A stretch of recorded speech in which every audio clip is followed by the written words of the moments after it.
خال محمد تنگنیوف نابینا به دنیا آمده است و بیش از 15 سال باز رهبری جمعیت نابینایان شهر دوشنبه را بر عهده دارد.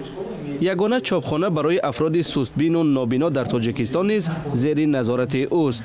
به گفته تنگنیوف چاپخانه تجهیزات ضروری را دارد اما ادبیات نشر نمی‌کند چون که مبلغ نیست. احیانا چنین کتاب‌های مخصوص را دوستانش از خارج می‌آورند. برای خال محمد تنگنیوف این یگانه امکان خواندن کتاب‌های جالب بوده است. یک کتاب با حروف برایلی این تقریباً 22 کتاب می‌شود.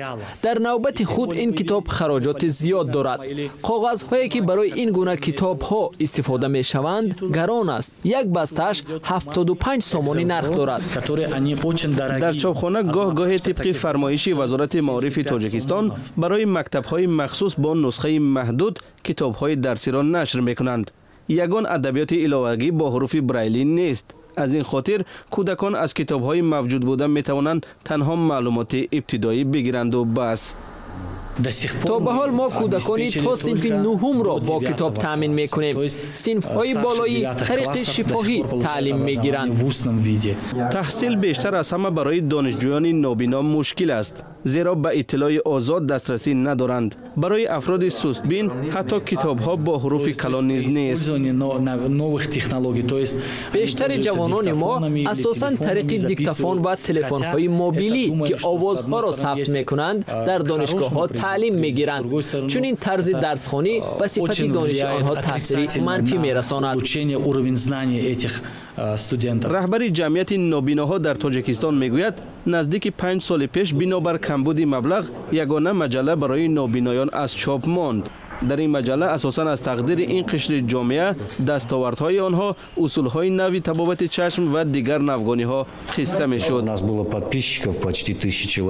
با این مجله تقریباً 1000 نفر آبونه شده بودند.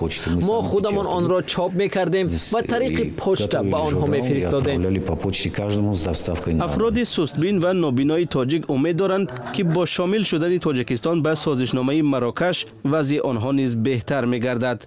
آنها از کمک و مبلغ گذاری دولتی بیشتر برخوردار می شوند. فعلا بیشتر این قشر در تاجیکستان زیر خط فقر به سر می برند. حالا در تاجیکستان بیش از 7000 افراد سستبین و نابینا ثبت شدند. بر ضمن این 1300 کودک نیز مشکلی بینایی دارند. آنها نیز کم نیستند که در جمعیت ما ثبت نشدند، زیرا بنابر دوردست بودن بعض دهه‌ها ما امکان فراگیری آن منطقه ها را نداریم. پارلمان تاجیکستان وزارت فرهنگ را برای تهیه برنامه مخصوص دستگیری افراد نابینا موظف کرد، اما محتوای این برنامه تا به هنوز معلوم نیست.